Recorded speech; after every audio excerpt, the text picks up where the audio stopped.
Jesus often asks trick questions. One of the reasons why I like to ask trick questions about baptism and prophets is that Jesus likes to ask trick questions. I get it from him. His are better, of course. Sometimes my trick questions aren't very good at all, and sometimes they backfire. Jesus' trick questions never backfire. They always work. They always reveal what Jesus wants them to. They always get people thinking while confounding those who need confounding and helping those who need helped. Jesus asks one of his tricky questions in this story. Did you catch it as Keegan was reading? John says that Jesus asked this question on purpose to test his disciple, Philip. And I think we can learn from that tricky question for our lives today. Let's see where it came from. We've reached John chapter 6, and we're going to be here in John 6 for a few weeks. There's quite a lot here in this chapter. 2 astonishing miracles right in a row, and then an important explanation of what those miracles mean, and then a key moment of decision. Today we're just going to make it through the big first miracle. It's one of the biggest miracles that Jesus ever did. It shows up in all 4 of the Gospels, Matthew, Mark, Luke, and John. It's the only miracle, except for the resurrection, that shows up in all 4 Gospels, Matthew, Mark, Luke, and John. And it was probably the most public of all of Jesus' miracles. It was seen by the most people at once, though they might not all have realized that it was happening. Keegan has already read it to us, and we've probably all heard it before many times, but we should still try to put ourselves into the story as it unfolds, and not as we know how it's going to turn out. We especially should try to put ourselves in the shoes of Jesus' disciples, named Philip and Andrew and John, who would later write it all down, and we read it here in his book. The location of this story is the north shore of the Sea of Galilee. Look with me now at John chapter 6, verse 1. Sometime after this, Jesus crossed to the far shore of the Sea of Galilee, that is the Sea of Tiberias, and a great crowd of people followed him because they saw the miraculous signs he had performed on the sick. Then Jesus went up on a mountainside and sat down with his disciples. The Jewish Passover feast was near. Now, do you have the setting of this picture in your mind? John says that this took place sometime later than the events of chapter 5. Chapter 5, it's been a while now since we were in chapter 5. Anybody remember chapter 5? It's been about a month, actually. It was about the healing at the pool of Bethesda, the man who hadn't walked for 40 years. And then the mind-blowing things that Jesus taught there about his Father and about himself. Do you remember John chapter 5? In John chapter 5, the leaders of the Jews in Jerusalem decided they want to see Jesus killed because of what he was saying about himself in John chapter 5. So Jesus has gone north again and has been teaching some more and apparently healing sick people. He's been growing in popularity up there in the north. The crowds are forming and following. He can't seem to go anywhere without the crowds following him around. He's more popular than Taylor Swift. But John says that the crowds aren't following him for the right reasons. It's not because of who he is, but because of his power. Did you catch that in verse 2? A great crowd of people followed him because he was the Son of God and God the Son. No, because they saw the miraculous signs he had performed on the sick. Now, some of them may have genuine faith, but all of them were following after the power. We've seen this kind of dangerous faith before, back in chapter 2 and in chapter 4, where they were focused on the power of Jesus instead of the person of Jesus. And now there's a lot of them. His popularity is mushrooming, and the crowd is getting hungry. Now, John doesn't tell us very much about this particular day, but Matthew, Mark, and Luke do. This has been a very long and hard day for Jesus and his disciples. The other Gospels tell us that this was the day that Jesus found out that his cousin and forerunner, John the Baptist, had been killed. And Jesus and his disciples have been on the go so much this day that they haven't had a moment to eat. And they've been followed everywhere they go, like the Beatles in A Hard Day's Night. Jesus has just pulled his team together on a hillside for a break, probably near the Golan Heights. And it's the time near the Jewish Passover feast in Jerusalem. So everybody is excited about the holidays and are going to head down to Jerusalem to take part in the big national festivities. There's always fervor at this time of year. And this big crowd finds Jesus and heads straight towards him. And did I mention they're hungry? It's at this moment that Jesus asks his trick question. Harry knows the answer. He's not trying to figure something out. He asks this question to test. He asks this question to teach. He asks this question to get his disciples thinking and at the same time to reveal their hearts. Look with me at verse 5. When Jesus looked up and saw a great crowd coming toward him, he said to Philip, "Where shall we buy bread for these people to eat?" He asked this only to test him, for he already had in mind what he was going to do. So it's a trick question. He's not actually asking Philip to take charge. He's just seeing what's in Philip's mind, what's in Philip's heart. Philip is from Bethsaida, which is not very far away. So he probably knows what's available. Claire's like, when do I get to eat, right? Yeah, she's hungry too. So he says, Phil, where should we buy bread for these people to eat? Phil says, I don't know. It's really far to the nearest Walmart. They're putting in a Dollar General here soon. But there's not enough food in the DG for all these people. And there's a lot of people. In fact, that's all that Philip can think about. All Philip can see is how many hungry people are coming this way. Look at verse 7. Philip answered him, 8 months' wages would not buy enough bread for each one to have a bite. See, Phil's got his calculator out, right? He's like, okay, the square root of this and punching in the numbers. If we had 200 days' wages, that's what a denarii is. It's a day's wage. How much do you make in a day? How much do you make in 6 months, half a year? This is a little bit more than that. This is 8 months' wages. Okay? He says, if we had 8 months' wages, we still couldn't do it. We couldn't feed all these people. That's Philip's answer to the trick question. How do you do? He's not wrong. There's nothing wrong with his math. He's thinking. The sermon title for today, by the way, is taken from verse 7. It's just 2 words. Give me the sermon title, Roy. Thank you. Just 2 words. Enough bread. And for Philip, that's a question. Give me the next slide, Roy. Enough bread? Question mark? I don't see how it's possible. We can't do it. We're going to have to send them all home. They're all on their own. I don't know why they're even here. I know they're here to see you, Jesus, but let's send them home.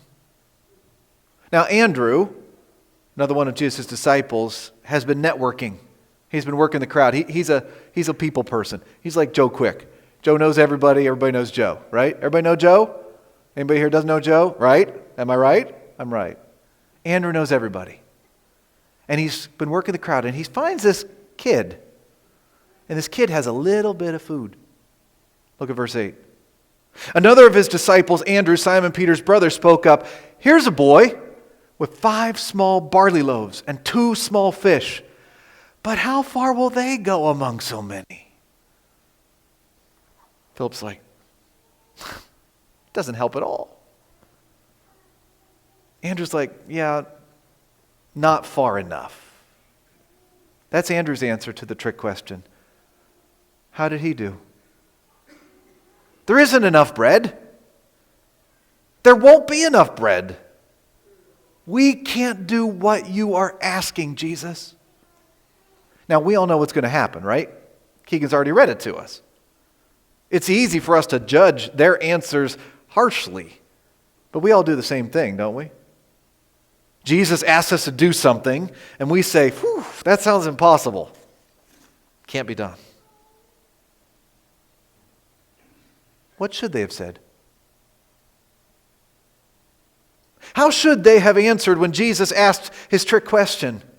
Where should we buy bread for these people to eat? Well, it might have been good to say, I don't know, Jesus, but I'll bet you do. I can't get that much bread, but I suspect you can. It's obvious they haven't really learned who Jesus is yet, right? They're missing an asset as they take stock. Philip didn't put Jesus into his calculator. The one who turned water into wine? Saved the wedding? Now the wedding guests didn't know it, but the disciples did. Remember that from chapter 2? The one who's been healing all these people? Maybe he can do something about the food shortage, you think? The one who said that God is his Father, and whatever the Father does, the Son also does? Because the Father loves the Son and shows him all he does? That might include creating food for and feeding his creatures. So let me phrase this question a different way and make it an application question for us today. I don't have any points this morning. Some of you are like, that's no different. Never has a point. I only have a question for you this morning. When Jesus asks us to do something, where will we find the resources to do it? When Jesus asks you to do something, where will you find the resources to do it? Well, we try to come up with them all kinds of places, don't we? We look into our bank account. We lean on the government. We turn to our family. We roll up our sleeves and trust in our muscles. And eventually we get to saying, I think it's impossible. Can't be done. Because we have our eyes fixed on ourselves. And we aren't counting on Jesus. Let me give you some examples. What is something that Jesus is asking you to do as we head into the year 24? By the way, I don't think we have to say 20 anymore, right? Nobody's wondering if we mean 1924, right? So we can just say 24. I'll see if I can keep on doing that this message. What is something that Jesus is asking you to do as we head into 24? I've said it before, and I'll probably have to say it again. Jesus is saying to me, don't worry, Matt, in 24. Don't worry. You don't have to. He said it to me in the Sermon on the Mount. He said, who of you by worrying can add a single hour to his life? It doesn't do any good. And I'm like, I'd sure like to try. I'd like to see. Maybe if I just worry a little bit, I could prolong my life an hour. There's so many things that can go wrong in 24. For our family, for our health, for our finances, for our church family, for our nation. This is probably another tumultuous national election year. Are we going to have another 2020 or something worse? And Jesus says, hey, Matt, I told you don't worry. Where are you going to get the resources to obey my command to not worry this year? And I say, I don't know. I don't think it can be done. I don't think there'll be enough bread. But that's me. You folks don't have that problem. Let's do another one. Jesus is asking us to talk about him with our unbelieving family, friends, neighbors, and coworkers. We are called to be bold and do evangelism. Share the gospel. Donnie said it last week. I will tell all of your deeds. You going to do that this year? You going to tell people about Jesus and his good news? Where are you going to find the resources to do that? I don't know. I don't really want to. I want to until it's time to. I don't think it can be done. I just don't have an evangelistic personality. I haven't been trained. I wouldn't know what to say. What if they start arguing with me? Can't be done. There won't be enough bread. And Jesus is saying, did you forget about something in your calculations? Did you forget about me?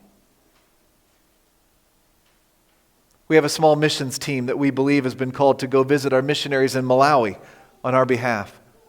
It's going to cost approximately $7,500, and we have almost exactly 1/3 of that with 209 days to go. And I hear Jesus asking, Keith, Steph, Mary Beth, where are you going to get the funds to follow me to Africa in August? He asked this only to test them, for he already had in mind what he was going to do. Here's the principle. If the Lord requires something, the Lord will provide it himself. If the Lord requires something, the Lord will provide it himself. Did you ever notice in the scriptures that whenever there's a command, near it there's always a promise?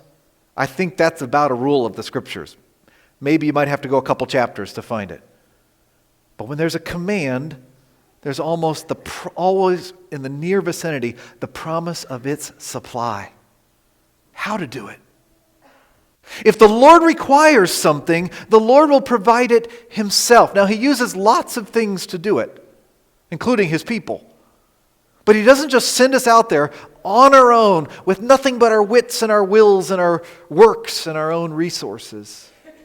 He doesn't just tell us, don't worry. He says, I'm with you. Or as Donnie said last week, the nearness of God is my good. He doesn't just tell us, make disciples of all nations. He says, and surely I am with you to the very end of the age as you accomplish my mission. I mentioned the election season. Here's another command that Jesus has laid on us as his followers. Love your enemies. Love your enemies. Do good to those who hate you. Bless those who curse you. Bless those who curse you. Pray for those who mistreat you. And that includes on social media. I think a lot of professing Christians come up to that one and they say, can't be done. Impossible. There will definitely not be enough bread for that tall order. And Jesus is like, have you forgotten about somebody? What is Jesus asking you to do in 24? And where will you find the resources to do it in 24? See, the answer to his trick question is to trust the one asking the question. Because the resources are in him. He is the resources. In fact, he's the bread. But that's getting ahead of ourselves. That's later in this chapter.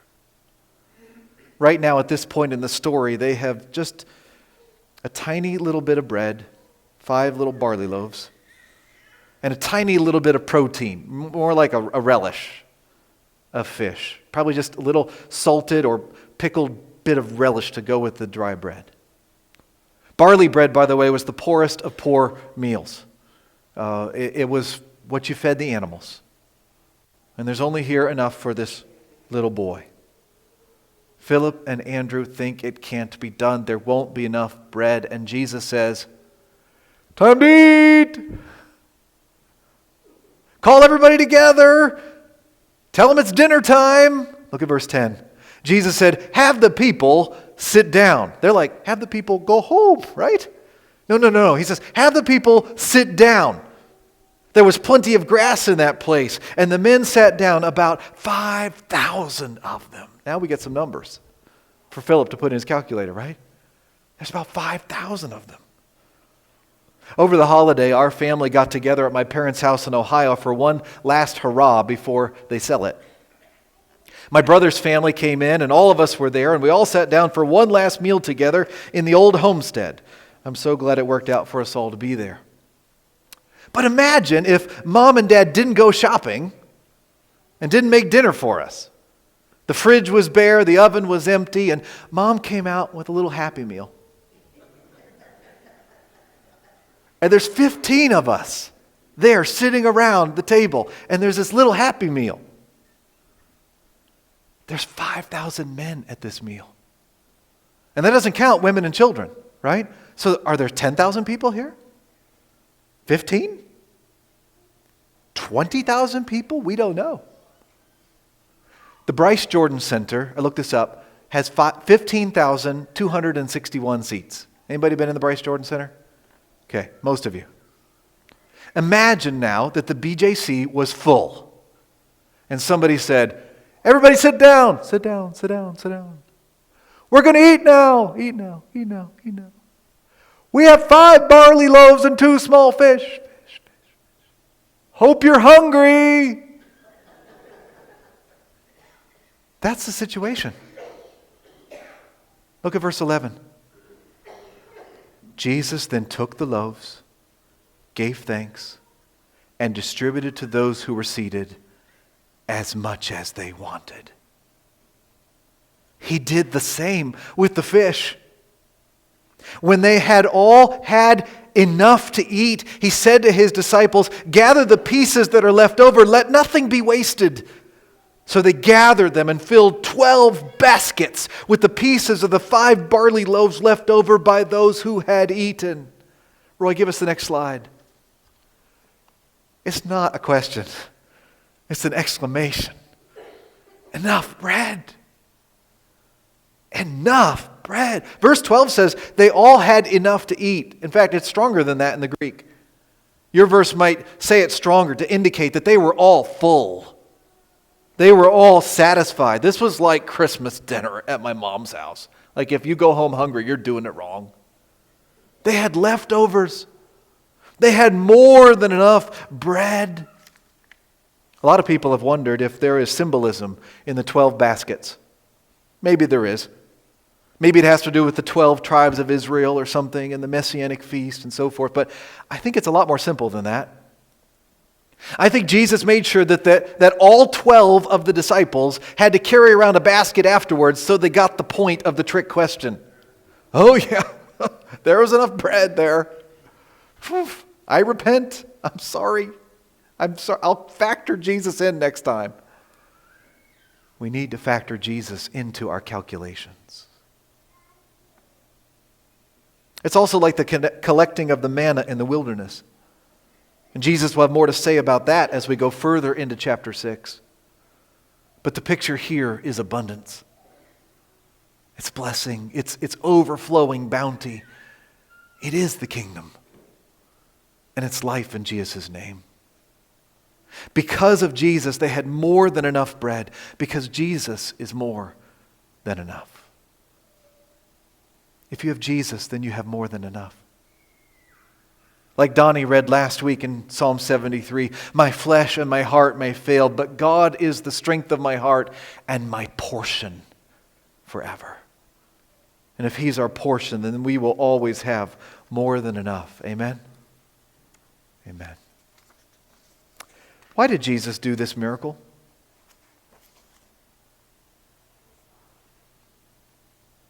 I think it's obvious He did it out of compassion. The other Gospels, in fact, tell us that explicitly, though John doesn't. I think it's really neat that Jesus did it out of compassion for people who didn't deserve it and who weren't even necessarily coming in faith. Remember, this crowd is there for the wrong reason. But Jesus isn't like, well, we'll just feed the ones they're coming with the right reason. Of course, He could have told, but He doesn't. He feeds them all. Jesus is so compassionate. He is so gracious and generous. Some of you may struggle to believe in this miracle. You doubt that miracles ever occur. And this is a big miracle. It's a big leap. To believe this, you've got to believe in supernature. Not just nature, but supernature. In God and His power. This is impossible. Unless all the other stuff we learn about Jesus is true as well. In fact, including the fact that He came back from the dead. I believe this story. I believe it happened. I believe there were eyewitnesses, 20,000 of them, maybe, 5,000 men at least. They might not have all known what was going on. I believe that we have it recorded for us in this history book. And I believe this is who Jesus really is. He is this compassionate. He is this gracious. He is this generous. And He's this powerful. He can do this, and He can do so much more. I think one of the reasons why He did this is just to show us who He is. That He's the Creator. And He makes bread where there is no bread. Now, it's still a quiet miracle. He doesn't wave His arms and say, abracadabra, and look at me. He just keeps on dividing the food and passing it out, keeps on dividing the food and passing it out. And He provides what He requires. I think He did this not just to be compassionate to His dinner guests, but to show His disciples that He will do for them what He asks them to do. They just have to trust Him. And He will provide and provide and provide much more than enough. And therefore, you and I can do whatever He asks us to do because He will provide whatever we need to do it. Philippians 4:13, I can do everything through Him who gives me strength. It's not just I can do everything. Look at me go. It's I can do everything through Him who gives me strength. I can do everything He has called me to do in 24, which might include dying a faithful death. Through Him who gives me strength. Now next week, Lord willing, we're going to see how the crowds reacted to all this. As you might expect, they go crazy. It's really quite humorous and also sad. But we can see in verse 14 which direction they're headed. After the people saw this miraculous sign that Jesus did, they began to say, surely this is the prophet who is to come into the world. Jesus, knowing they intended to come and make Him king by force, withdrew again to a mountain by Himself. See, it's not His time and it's not His way. He's going to wait for His time and do it in His way. Notice who they think He is. Did you catch that? He's the prophet. Remember what we learned about that just a couple of weeks ago? They are right. Jesus is the prophet. He is more than a prophet, but He is a prophet, and He is the prophet that Moses promised in Deuteronomy 18. But they mistakenly thought that meant that they could, in the heat of a Passover feast moment, force Jesus to become the Messiah King that rescues them from the Romans. But Jesus is the Messiah, and He's going to rescue His people. But He's going to start by rescuing them from something much worse than Rome. He's going to rescue them from sin.